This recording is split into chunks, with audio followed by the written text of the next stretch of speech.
नमस्कार दोस्तों, मैं साहिब एक्सीलेंट एकेडमी पुंडरी में आप सभी का स्वागत करता हूं। जैसा कि हम जो कर रहे थे भारतीय संविधान का इतिहास, भारतीय संविधान का विकास कैसे हुआ उसके बारे में हम चर्चा कर रहे थे और उसके तहत ही हमने कुछ अधिनियम और चार्टर एक्ट किए। आज का हमारा टॉपिक है बच्चों भारत शासन अधिनियम 1935। भारत शासन अधिनियम 1935 ब्रिटिश सरकार द्वारा लाया गया अंतिम अधिनियम था बच्चों। एक प्रश्न बनता है यहां पर, क्या अगर प्रश्न पूछा जाए कौन सा भारत शासन अधिनियम अंतिम यानी लास्ट था, तो कौन सा था बच्चों? 1935 एक्ट। एक प्रश्न यहीं पे बन गया। टॉपिक शुरू होते ही एक प्रश्न बन गया बच्चों। पूछा जा सकता है इस प्रकार से एग्जाम में कि ब्रिटिश सरकार द्वारा अंतिम अधिनियम कौन सा लाया गया, तो कौन सा था? 1935 एक्ट। हाँ, फर्स्ट का भी पता होना चाहिए। फर्स्ट मैंने आपको पिछली कक्षा में बताया था, जो फर्स्ट अधिनियम था बच्चों वो था 1858 का एक्ट। जो 1858 अधिनियम था वो क्या था बच्चों? वो फर्स्ट था। और लास्ट कौन सा था? 1935। जब 1858 में, 1909 में, 1919 में इतने सारे अधिनियम आ चुके थे बच्चों, तो फिर इसकी क्या आवश्यकता हुई कि भारत शासन अधिनियम 1935 लाया गया? क्यों लाया गया है? क्या कारण रहे इसके? बहुत सारे कारण हैं इसके बच्चों, जो हम आज विस्तार से चर्चा करेंगे कि ये अधिनियम क्यों लाया गया। इससे पहले भी काफी अधिनियम आ चुके थे, तो उन सब कारणों की आज हम चर्चा करेंगे। भारत शासन अधिनियम 1935। वैसे भी यह अधिनियम भारत का सबसे महत्वपूर्ण अधिनियम माना जाएगा। क्यों माना जाएगा बच्चों? क्योंकि वर्तमान में जो भारतीय संविधान है उसके अंदर लगभग 60% जो अनुच्छेद हैं वो इससे लिए गए। लगभग 60% बातें कहां से ली गई हैं? भारत शासन अधिनियम से ली गई। अगर एग्जाम में प्रश्न आता है, एक और प्रश्न यहां पर नोट करो बच्चों, अगर एग्जाम में प्रश्न आता है भारतीय संविधान का सबसे बड़ा स्रोत क्या था, तो ऑप्शन देगा वो 1935 अधिनियम, अमेरिका, इंग्लैंड, फ्रांस। तो आपको क्या चुनना है बच्चों? भारत शासन अधिनियम 1935।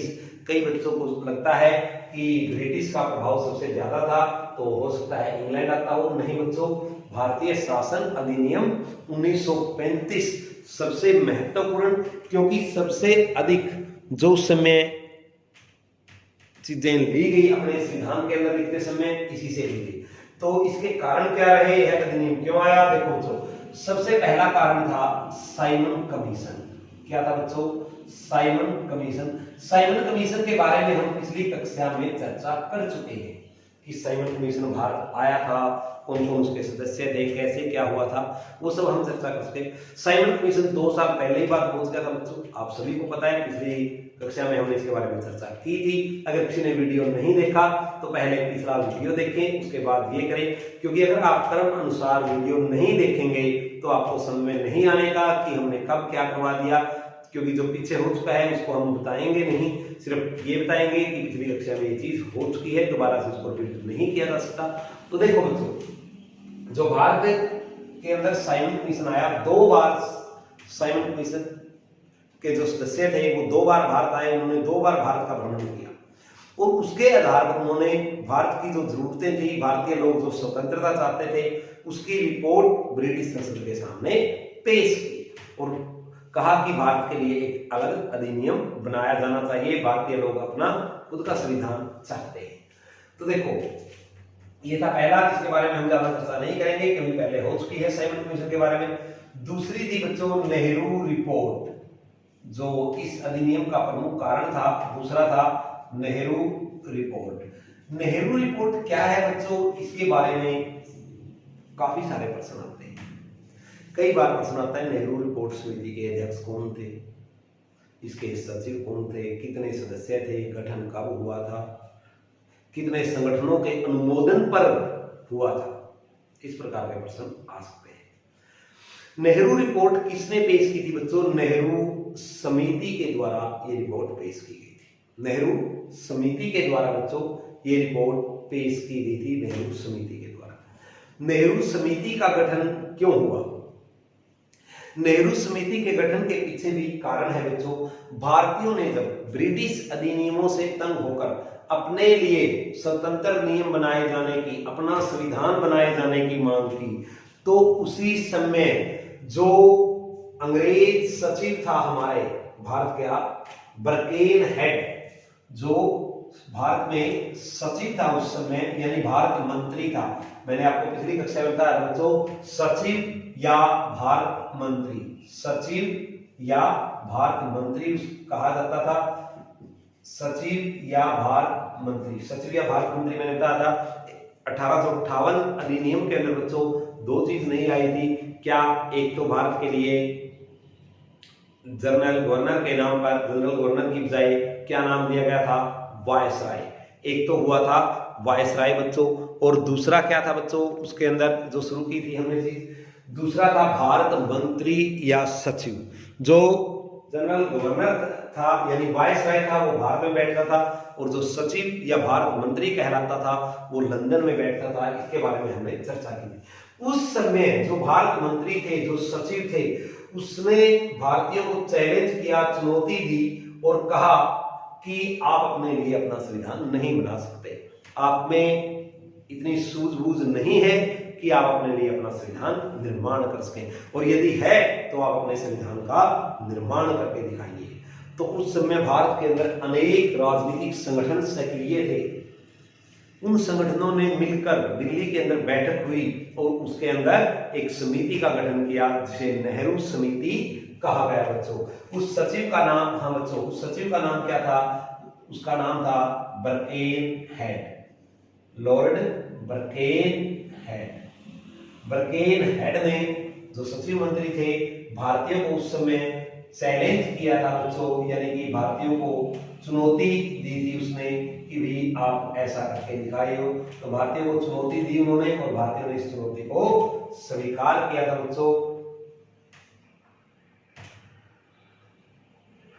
भारतीयों ने इस चुनौती को स्वीकार किया और कहा कि ठीक है, आप जैसा करेंगे, आप जैसा चाहते हैं कि हम अपने संविधान का स्वयं निर्माण करें, हम बिल्कुल करेंगे। तो ऐसा उन्होंने कहा।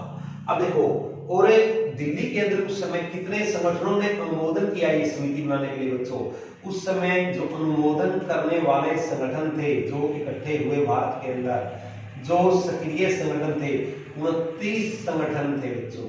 ये प्रश्न भी पूछा जा सकता है, कितने संगठनों के अनुमोदन पर नेहरू समिति का गठन किया गया? कितने? 29। क्या करना?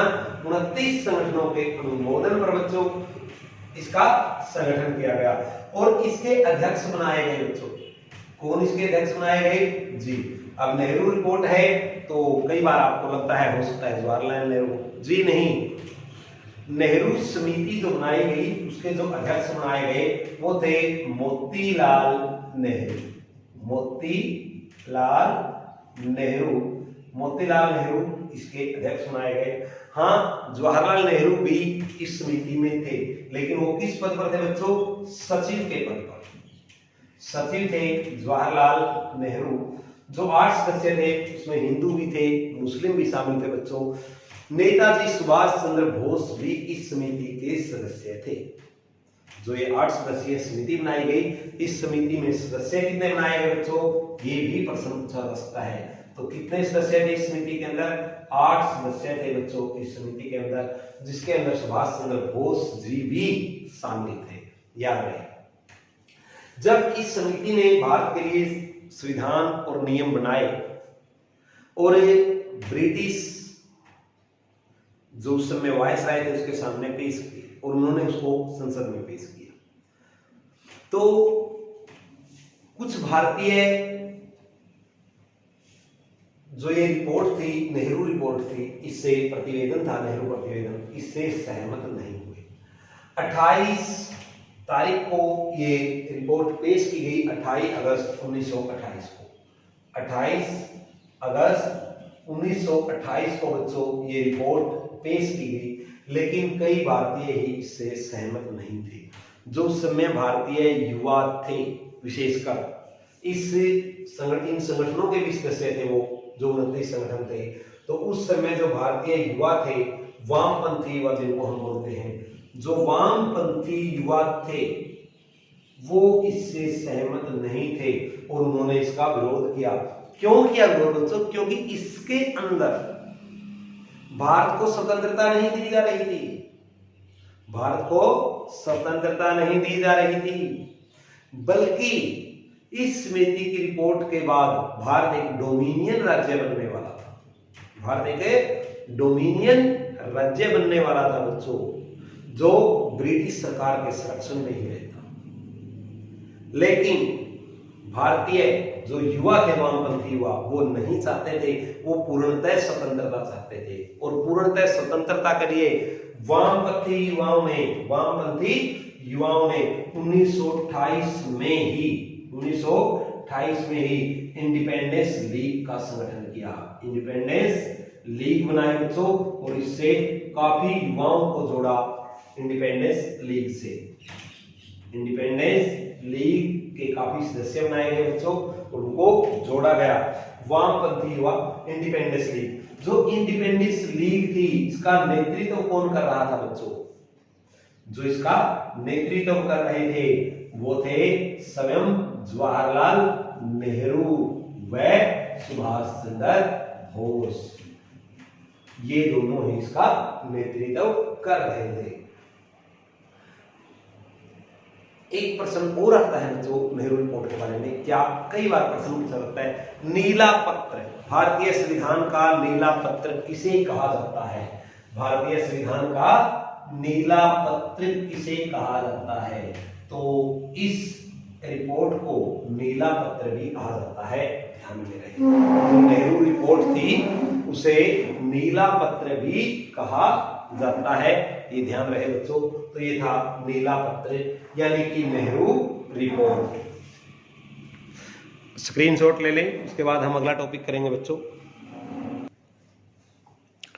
नेहरू रिपोर्ट से केवल नेहरू समिति के सदस्य ही नहीं बच्चों, जिन्ना भी संतुष्ट नहीं थे, जो मुस्लिम लीग के अध्यक्ष थे।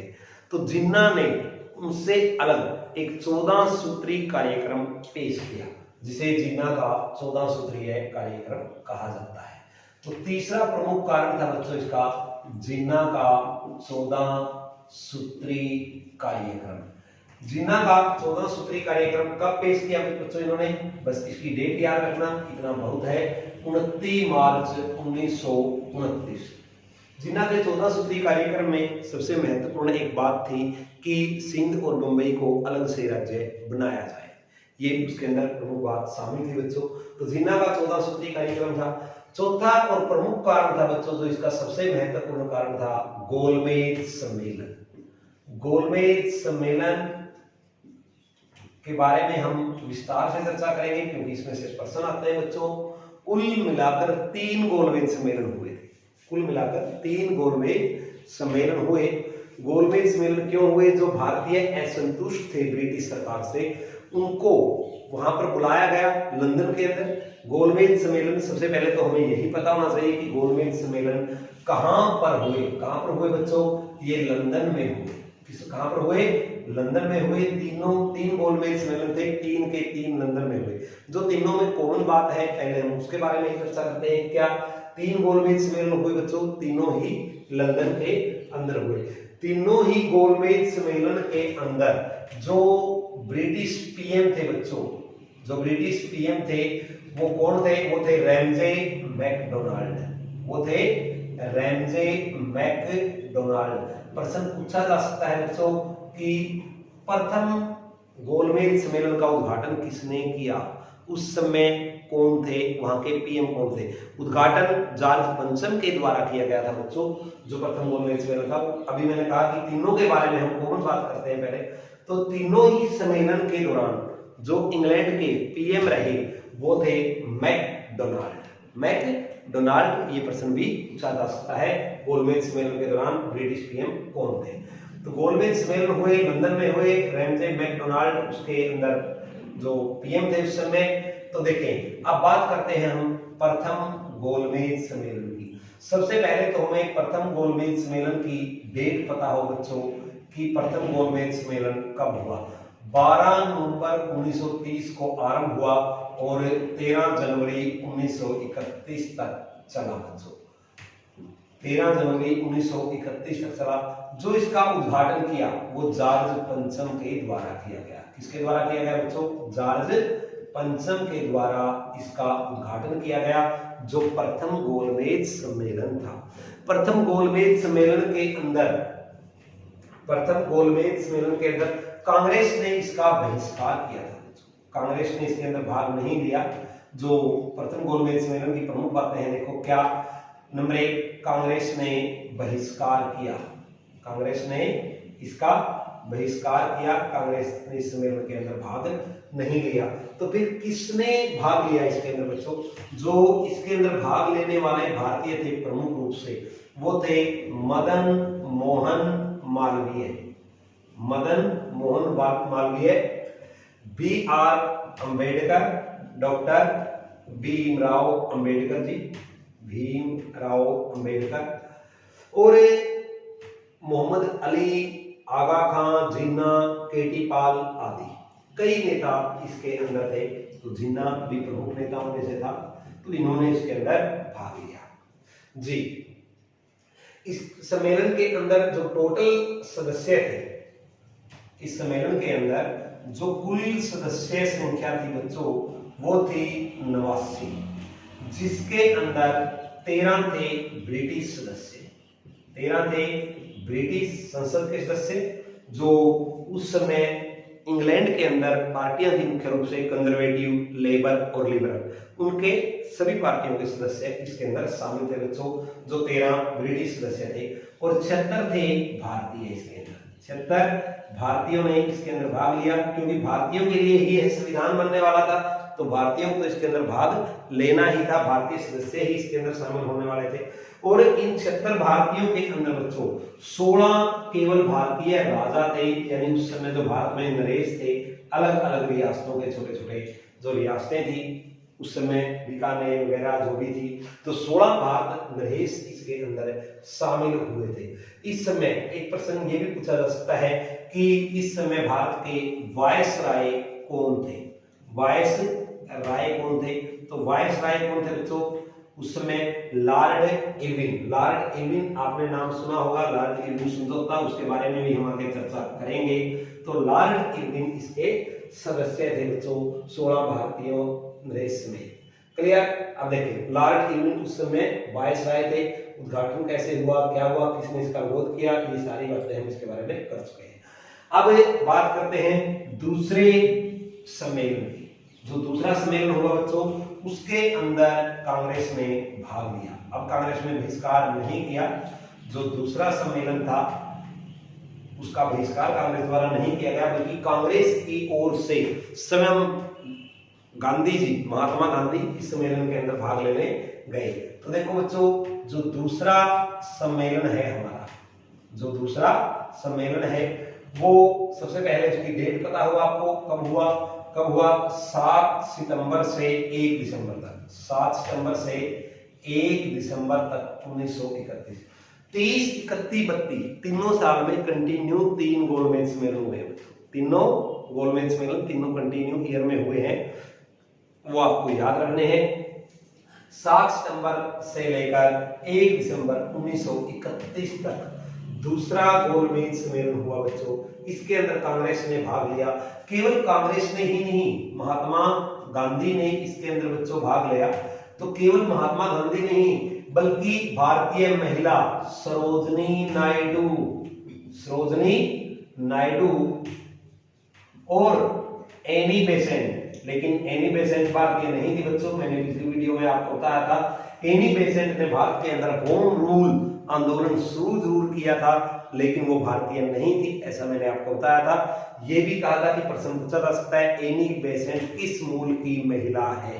तो एनी बेसेंट के बारे में पिछली वीडियो में मैंने आपको बता दिया था, ये आयरलैंड से आई थी, आयरलैंड की है एनी बेसेंट। लेकिन भारतीय महिलाओं का नेतृत्व इस सम्मेलन के अंदर एनी बेसेंट के द्वारा ही किया गया था। तो महात्मा गांधी, सरोजिनी नायडू, एनी बेसेंट दूसरे सम्मेलन के अंदर भाग लेने वाले भारतीय रहे। इसके अतिरिक्त भी कई सारे सदस्य थे। पीएम वही थे जो पहले थे, कौन? रैमजे मैकडोनाल्ड, वो मैं पहले बता चुका हूं जी। इसी समय जब महात्मा गांधी, कई बार प्रश्न आता है महात्मा गांधी को नंगा फकीर, अर्धनग्न फकीर किसके द्वारा कहा गया था? जब महात्मा गांधी गोलमेज सम्मेलन में ब्रिटिश प्लेन के अंदर, ब्रिटिश जहाज के अंदर गोलमेज सम्मेलन में भाग लेने के लिए गए थे, तो वहां पर फ्रैंक मोरिस, ये प्रश्न आता है बच्चों कई बार, किसने गांधी को पहली बार अर्धनंगा फकीर कहा था? तो वहां पर फ्रैंक मोरिस ने, जब उसने सीढ़ियों से चढ़ते हुए देखा, गोलमेज सम्मेलन में लंदन में भाग लेने के लिए जा रहे थे महात्मा गांधी, तो उसने कहा बड़ा अद्भुत दृश्य है, एक भारतीय अर्धनग्न फकीर ब्रिटिश अंपायर यानी ब्रिटिश शासक से बात करने के लिए जा रहा है। तो अर्धनंगा फकीर, ये प्रश्न पूछा जा सकता है, किसके द्वारा कहा गया अर्धनंगा फकीर? तो किसके द्वारा कहा गया था बच्चों? याद रखना, फ्रैंक मोरिस के द्वारा कहा गया था। तीसरा और महत्वपूर्ण सम्मेलन देखें, तीसरा, ये थे दूसरे सम्मेलन से संबंधित बातें। अब हम बात करते हैं बच्चों अंतिम गोलमेज सम्मेलन की, जो तीसरा गोलमेज सम्मेलन था। तो तीसरा गोलमेज सम्मेलन बच्चों सबसे असफल, महत्वपूर्ण क्यों कहा मैंने? सबसे असफल रहा, ये अंतिम था। इसके अंदर केवल 46 सदस्यों ने भाग लिया था। सबसे असफल सम्मेलन था अब तक का तीसरा जो गोलमेज सम्मेलन था, ये 17 मार्च 1932 को हुआ। 17 मार्च 1932 को हुआ, अब तक का सबसे असफल सम्मेलन। क्यों? क्योंकि इसके अंदर केवल 46 सदस्यों ने भाग लिया और कांग्रेस ने भी इसका विरोध किया, कांग्रेस ने इसका बहिष्कार किया। कांग्रेस ने इसके अंदर भाग नहीं लिया, कांग्रेस ने इसका बहिष्कार किया। लेकिन बच्चों क्या आपको पता है, कांग्रेस के अलावा एक ब्रिटिश पार्टी ने भी इस सम्मेलन का बहिष्कार किया था। वो ब्रिटिश पार्टी कौन सी है? एक ब्रिटिश पार्टी ने भी इस सम्मेलन का बहिष्कार किया था, जो उस समय इंग्लैंड के अंदर पार्टी थी। मुख्य रूप से इंग्लैंड में 3 पार्टियां थी बच्चों, मैंने पिछली वीडियो में बताया था आपको, लेबर, लिबरल और कंजर्वेटिव, 3 पार्टियां मुख्य रूप से वहां पर थी। कांग्रेस ने तो बहिष्कार किया ही किया, कांग्रेस के अलावा ब्रिटेन की लेबर पार्टी ने भी इसका बहिष्कार किया था। कांग्रेस ने बहिष्कार और लेबर पार्टी ने भी इसका बहिष्कार किया था बच्चों, ये याद रखना। तीनों सम्मेलनों में, अब देखो तीनों सम्मेलन के बारे में हम बात कर चुके हैं। तीसरा सम्मेलन कोई खास सफल नहीं रहा, क्योंकि सब लेबर पार्टी ने भी इसका बहिष्कार कर दिया, कांग्रेस ने बहिष्कार कर दिया, केवल 46 सदस्य थे। लेकिन एक प्रश्न पूछा जा सकता है बच्चों एग्जाम में, तीनों सम्मेलन से संबंधित, क्या तीनों सम्मेलन में भाग लेने वाले भारतीय का नाम बताएं। तो जिन्होंने तीनों सम्मेलन के अंदर भाग लिया वो कौन थे? तीनों सम्मेलन में भाग, तीनों सम्मेलन जिसने अटेंड किए वो कौन थे? डॉक्टर भीमराव अंबेडकर जी। और बच्चों ध्यान रहे, डॉक्टर भीमराव अंबेडकर तीनों सम्मेलन में अपने खर्चे पर इंग्लैंड गए थे, न कि ब्रिटिश सरकार के खर्चे पर गोलमेज सम्मेलन में भाग लेने के। तीनों सम्मेलन में यह श्रम अपने खर्च पर तीनों गोलमेज सम्मेलन में भाग लेने के लिए गए थे भीमराव अंबेडकर जी। इन्होंने तीनों सम्मेलन में भाग लिया।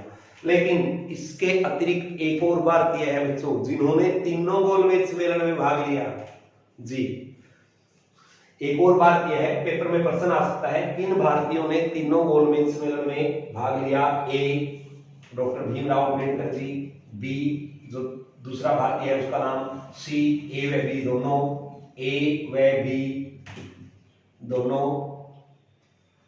और डी हो सकता है बच्चों नन। अगर प्रश्न पूछ दिया जाए कि तीनों सम्मेलन में भाग लेने वाले भारतीय कौन थे, तो तीसरे थे महाराजा गंगा सिंह।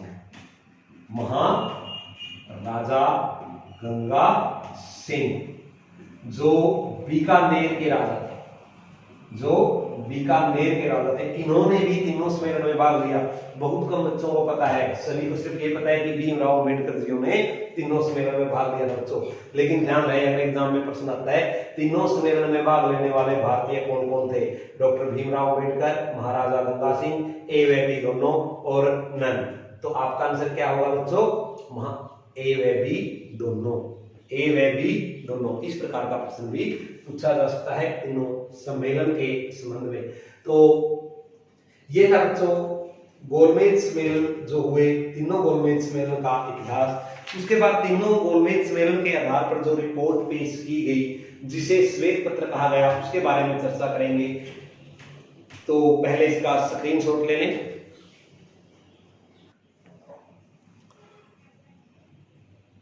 गोलमेज सम्मेलन तीनों संपन्न होने के बाद बच्चों उनके आधार पर एक रिपोर्ट तैयार की गई जिसे श्वेत पत्र कहा गया, श्वेत पत्र के नाम से जिसको प्रकाशित किया गया। तो देखो बच्चों, श्वेत पत्र, पहले तो ये पता हुआ आपको व्हाइट पेपर यानी श्वेत पत्र होता क्या है। श्वेत पत्र क्या होता है बच्चों? एक प्रकार का सरकारी दस्तावेज होता है जो सरकार के द्वारा पेश किया जाता है। लेकिन ध्यान रहे, यह केवल सरकारी दस्तावेज नहीं होता। श्वेत पेपर यानी व्हाइट पेपर हम किसी को भी कह सकते हैं। कैसे? देखो, कोई कंपनी अपने कर्मचारियों को श्वेत पत्र दे सकती है, यानी कि लिखित में अधिकार देना। कोई संस्था दे सकती है अपने अधिकारियों को, सरकार दे सकती है अपने व्यक्तियों को, अपने नागरिकों को। तो सरकार द्वारा जो लिखित में एक सरकारी दस्तावेज इसलिए कहा हमने क्योंकि ये सबसे पहले सरकार के द्वारा दिया गया। तो श्वेत पत्र एक ऐसा दस्तावेज होता है जिसमें सारे नियम लिख कर दिए जाते हैं, जिसमें सारे नियम लिख कर दिए जाते हैं। तो श्वेत पत्र के जो देखो एक प्रकार का आधिकारिक लिखित दस्तावेज हो गया बच्चों। तो मार्च 1933 में, मार्च 1933 में ब्रिटिश सरकार ने एक श्वेत पत्र प्रकाशित किया। तीनों गोलमेज सम्मेलन होने के बाद ब्रिटिश सरकार ने एक श्वेत पत्र प्रकाशित किया और कहा कि इसके आधार पर 1935 एक्ट का निर्माण किया जाएगा। श्वेत पत्र के आधार पर 1935 एक्ट बनने वाला था। तो ये कब प्रकाशित हुआ? श्वेत पत्र मार्च 1933 में इसको प्रकाशित किया गया बच्चों सबसे पहले। तो कैसे? देखो, प्रकाशित करने के बाद, इसे प्रकाशित करने के बाद क्या किया गया? इस पत्र का भी देखो पूरी तरह से उसी में लागू नहीं हुआ, बल्कि इसके लिए क्या किया गया बच्चों? 1933 के लिए इसके लिए एक समिति का गठन किया गया। जो श्वेत पत्र था उसकी बातों की समीक्षा यानी जांच करने के लिए एक समिति बनाई गई लॉर्ड लॉन लिथगो की अध्यक्षता में। लॉर्ड लॉन लिथगो की अध्यक्षता में एक समिति बनाई गई जिसे संयुक्त संसदीय समिति, संयुक्त संसदीय समिति या परवर समिति कहा जाता है, या परवर समिति कहा जाता है। इस समिति के जो अध्यक्ष बनाए गए बच्चों, इस समिति के जो अध्यक्ष बनाए गए वो थे लॉर्ड लीन लिथगो, जो उस समय भारत के वायसराय थे। लॉर्ड